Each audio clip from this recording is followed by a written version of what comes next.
কালকে ওর স্কুলে একটা নাটক হওয়ার কথা স্বাধীনতা দিবস উপলক্ষে। তো সেই নাটকে ওকে একটা পুরোহিত সাজিয়েছিল। তো একদিন মিটিং হয়েছিল, আমাকে বললো যে ম্যামরা যে একটা ধুতি পাঞ্জাবি নামাবলি ঘন্টা সব কিছু দিয়ে ওকে পাঠাবে।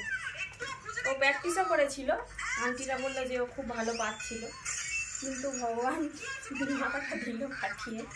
তার জন্যে যদি এইটা না করা থাকতো পাঠিয়ে দিতাম তবুও, কারণ প্র্যাকটিস করেছে, ওকেই করাবে ঠিক করেছিল। প্র্যাকটিস করাটাই বেকার হয়ে গেল। তো এইটার জন্য মাথা ফেটে গেছে, এই অবস্থায় কি যাওয়া যায়?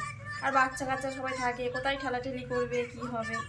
ওই জন্য বলি স্কুলেও পাঠাইনি, বলি এটা সারলে তারপরে পাঠাবে, প্রোগ্রামটাও হবে না, কি করে করবে? যদি জিজ্ঞেস করে কেন আসবে, প্রোগ্রাম হবে, ওরটা হবে না।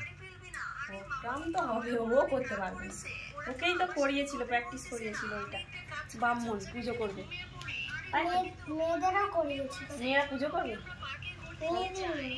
মেয়েদের অন্য কিছু করিয়েছিল প্র্যাকটিস, ওরা অন্য কিছু করবে, তাই তো? তুমি যাবে